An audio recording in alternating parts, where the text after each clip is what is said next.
Kalau bandara IKN Pak, Pak, Bandara IKN itu udah masuk di VIP. itu kapan sih Pak nanti Pak? Jadi gini, memang dalam diskusi dengan Pak Presiden ada wacana bahwa kita itu memikirkan bahwa ini digunakan tidak hanya untuk VIP dan VIP.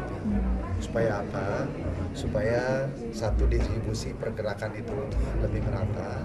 Yang kedua juga secara ekonomis maksimalisasi daripada utilisasi daripada bandara itu lebih maksimal.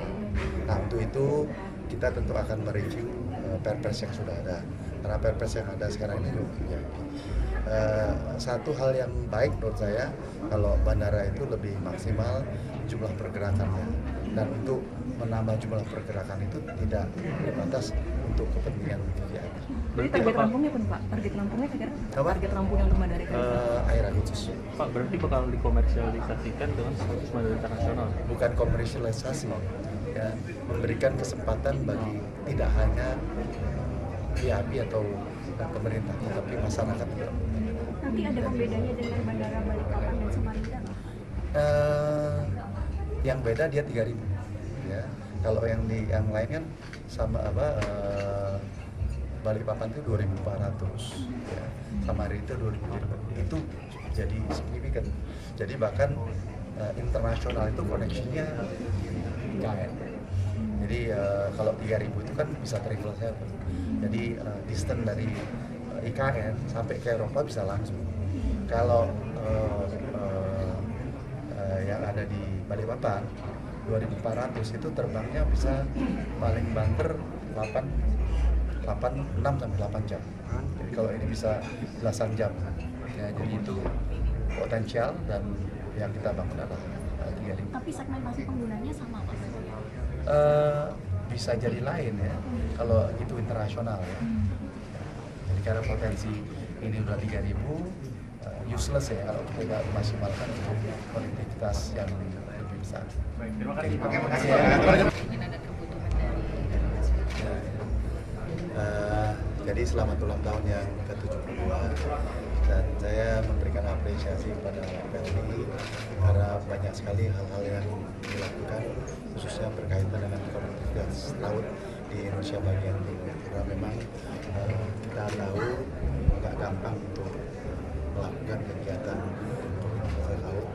Satu, kapalnya banyak, yang kedua tempatnya jauh dan tidak terlihat, dan tuntutan masyarakat atau keinginan masyarakat untuk dilayani makin tinggi.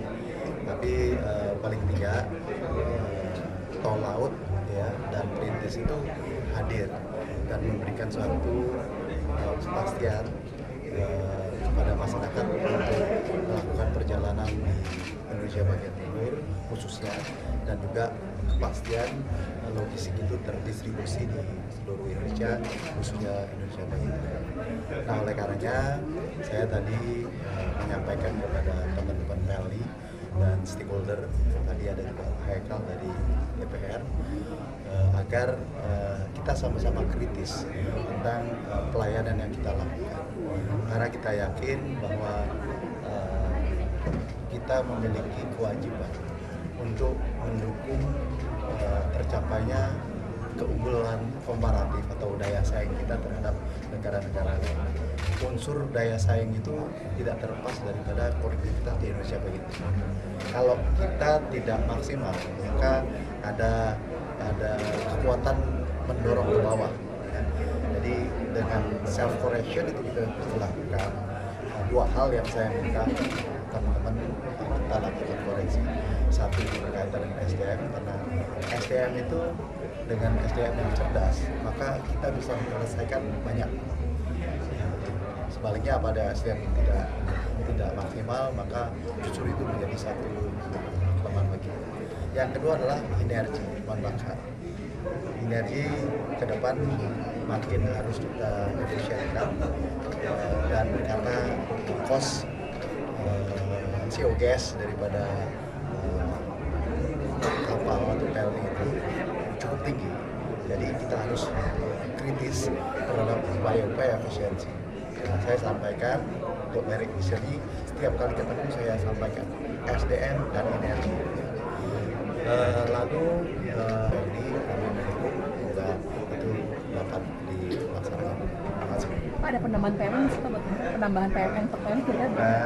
Domain dari PMN adalah Komisi 5 dan BUMN. Tapi saya tadi mendengar bahwa ada PMN 1,5 triliun ya. Saya mendengar karena itu domainnya Komisi 6 dan juga BUMN. Nggak usah ke depan, sekarang aja sudah mulai masuk. Di antaranya dia punya kapal pinisi akan kita tugaskan di sana. Jadi nggak usah nunggu, sekarang sudah jalan seperti beberapa pelabuhan yang di sana sudah berfungsi untuk supply logistik ikan.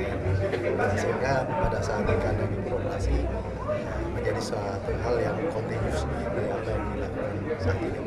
Target penumpang berapa sih Pak yang untuk Pak? Target penumpang untuk kapal pinisi? Saya pikir karena itu merupakan kebutuhan pemerintah, masyarakat, saya pikir itu menjadi suatu kewajiban pemerintah untuk melaksanakan. Dan saya yakin pemerintah yang akan datang akan concern tentang itu karena kalau kita bicara tentang tol laut, maka ekspektasi untuk ditingkatkan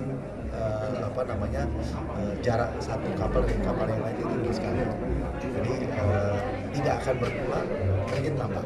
Ya, jadi harapannya bisa menambah frekuensi ya. Kalau sekarang kita ke ada 39 rute ya dengan titik yang banyak sekali dan itu meningkat dari awal Pak Jokowi ada sampai sekarang itu meningkat jumlah rute dan jumlah titik meningkat. Kalau katakanlah kita masih ada yang lebih, ada yang 10 hari, itu kita upayakan diefisienkan agar secara uang tidak menambah banyak, tetapi dengan efisiensi jumlah barang yang dibawa dan efisiensi hal-hal lain membuat delivery daripada barang-barang itu dan penumpang. Tapi anggaran untuk program tol laut di tahun 2025 udah ada di rancangan itu ya Kemenhub. Ini kan bakal nambah ya Pak. Investasinya ya dari PMN nanti. Ya kalau untuk PLN karena di korporasi ya domainnya daripada BUMN dan komisi ini. Jadi di situ. Kira-kira yang dibutuhkan berapa Pak?